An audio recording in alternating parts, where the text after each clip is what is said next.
including the largest pay raise for our military forces in more than 10 years. And close to home, Hampton Roads, under this president, saw 3 additional Navy ships stationed here, adding 25,000 military personnel, contractors, and their families to this community, bringing the economic impact of the Navy to more than $16 billion.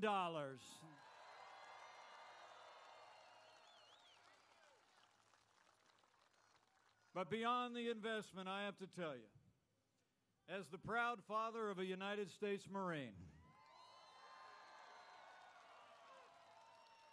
and the father-in-law of a pilot in the United States Navy, I couldn't be more proud to serve as vice president to a president who cares so deeply about the men and women of our armed forces.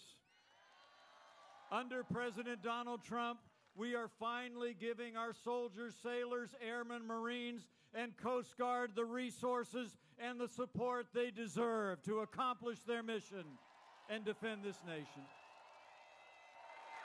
We're doing it. And with that renewed American strength, we've taken the fight to radical Islamic terrorists on our terms, on their soil. Where Joe Biden and the last administration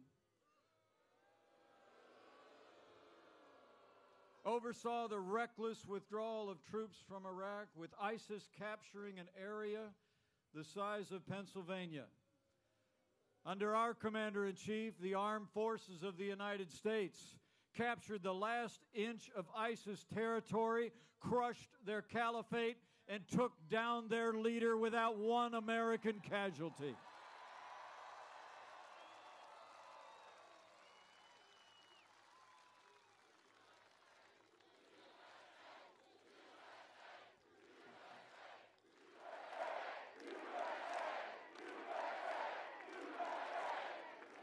And where Joe Biden sent pallets of cash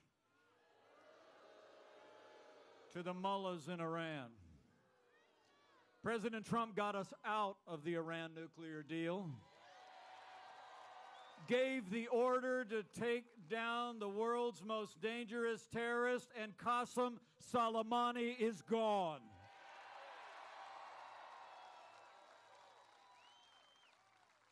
So we've stood with those who serve, and we've stood with all of you who wore the uniform of the United States. When Joe Biden was vice president, America saw years of scandal at the VA that literally shocked the conscience of the nation. But under President Donald Trump, we signed the most sweeping reforms of the VA in 50 years. The VA now has a 90% approval rating, and Veterans Choice is now available to every veteran in America.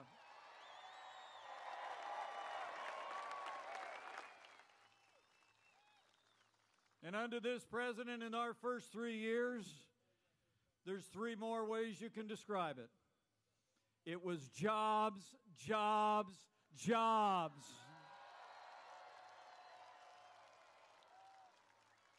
Where Joe Biden wants to raise taxes, our president cut taxes across the board. We rolled back federal red tape at a historic level, unleashed American energy, fought for free and fair trade, and in our first 3 years, businesses large and small created more than 7 million good-paying jobs, including 164,000 jobs right here in the Commonwealth of Virginia.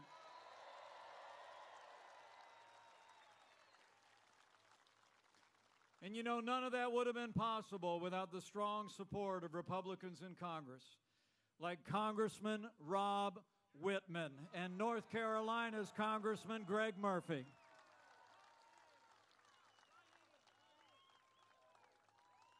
Thank you, man.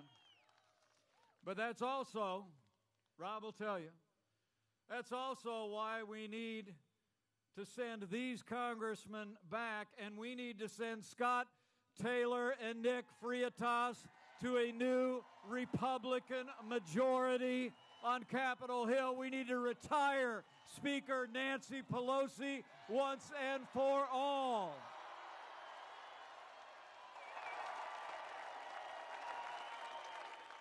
The road to a Republican majority runs right through Virginia. It's true. So we've stood for our national defense. We've stood with our veterans and for jobs and opportunities. And President Donald Trump, every day of this administration, has stood for the rule of law. This president has appointed more than 200 conservative judges to our federal courts at every level, including Justice Neil Gorsuch and Justice Brett Kavanaugh. And I can tell you,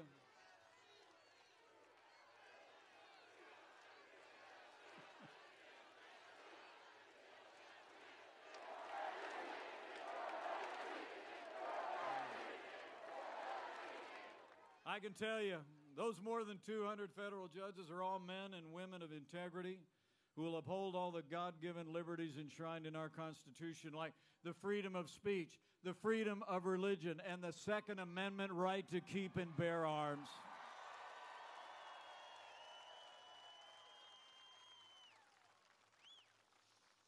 Now, this week, we mourn as a nation and honor the life of service of Justice Ruth Bader Ginsburg. The Constitution of the United States provides that the President shall appoint judges to the Supreme Court. And I promise you, come this time tomorrow, President Donald Trump will do his duty, and we will nominate a principled conservative woman to the Supreme Court of the United States. And after the Senate fulfills their duty to advise and consent, we're going to fill that seat.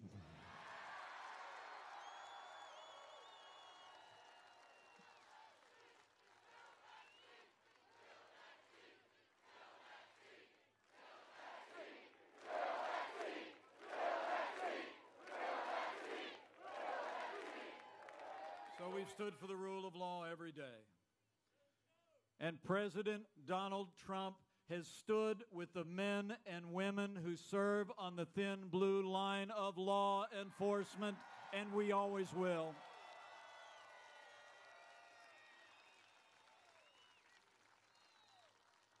The President and I know what all of you know.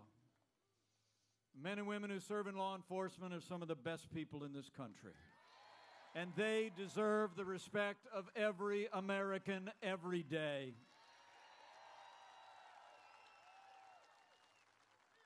Now, the President and I will always support the right of Americans to peaceful protest enshrined in the Constitution. But rioting and looting is not peaceful protest. Burning businesses is not free speech. Violence against law enforcement, like you saw in Virginia Beach this summer, will not be tolerated, and those who do these things will be prosecuted to the fullest extent of the law.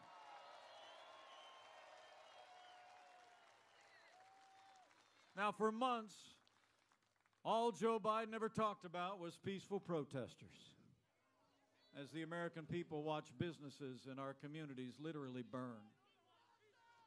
The truth is, Joe Biden would double down on the policies that have led to violence in America's cities. Now, Joe Biden says that America is systemically racist, and that law enforcement is, in his words, and I quote, has an implicit bias against minorities. When Joe Biden was asked whether he'd support cutting funding to law enforcement, he replied, yes, absolutely. But I'll make you a promise. Under President Donald Trump, we're going to back the blue. We're not going to defund the police, not now, not ever. We're going to have law and order in every city, in every state in this nation, for every American of every race and creed and color, so help us God.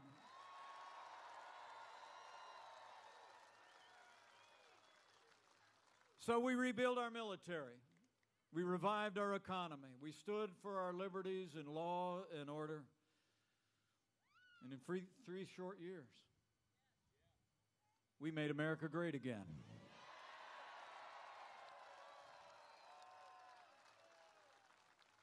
And then the coronavirus struck from China.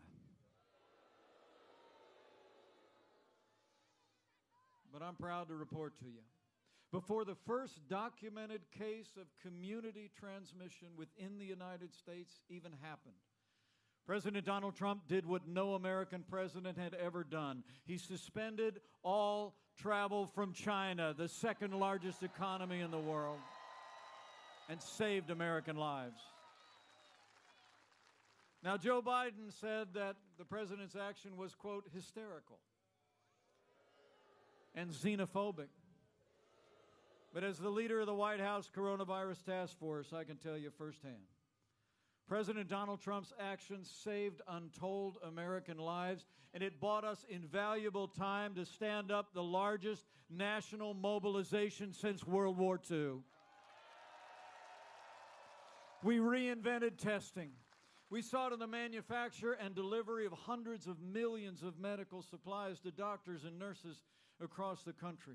We've been developing medicines from the outset of this pandemic that are saving lives today.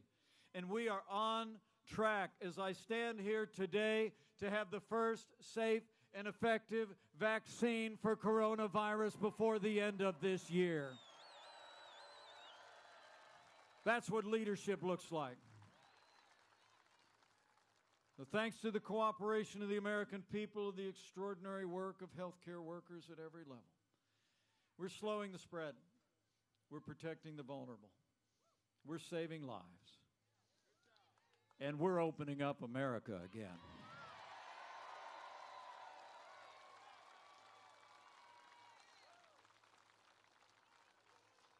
In fact, because of the strong foundation that this president poured, because of the unprecedented support that he secured from the Congress, after losing 22 million jobs at the height of this pandemic, we've already seen 10.6 million Americans go back to work, including 188,000 people right here in Virginia.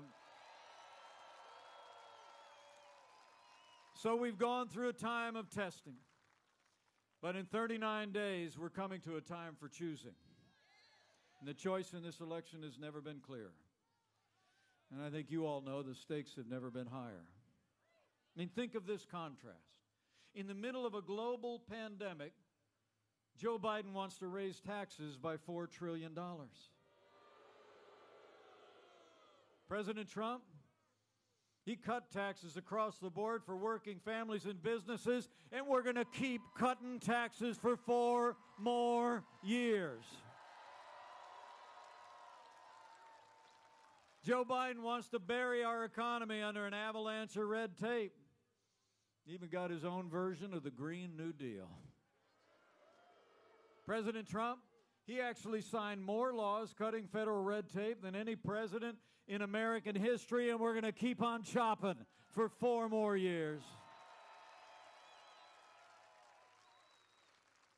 Joe Biden is for open borders, sanctuary cities, free lawyers and free health care for illegal immigrants.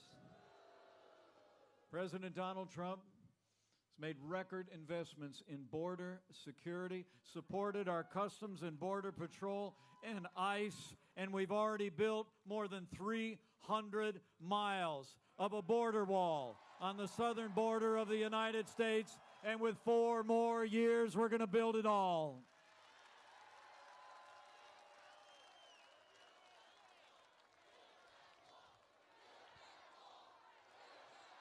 Oh, we're building it.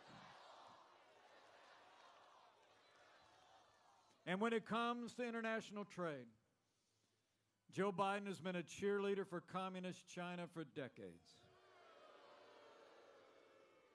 I mean, half of our international trade deficit when we took office was with China. We were losing $500 billion a year. And Joe Biden said that China wasn't even much competition for America. President Trump, He put China on notice on day one and said the era of economic surrender is over. We imposed tariffs, and we will stand strong until China opens their markets and respects American private property and American workers.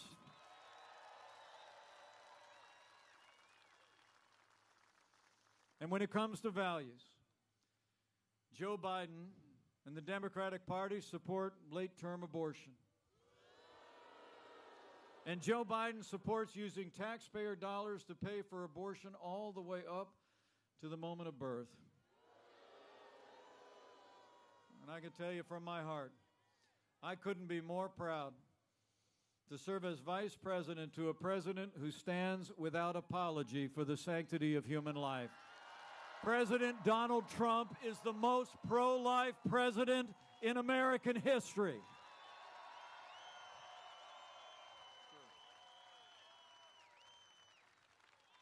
I mean, when you look at their agenda, it's clear.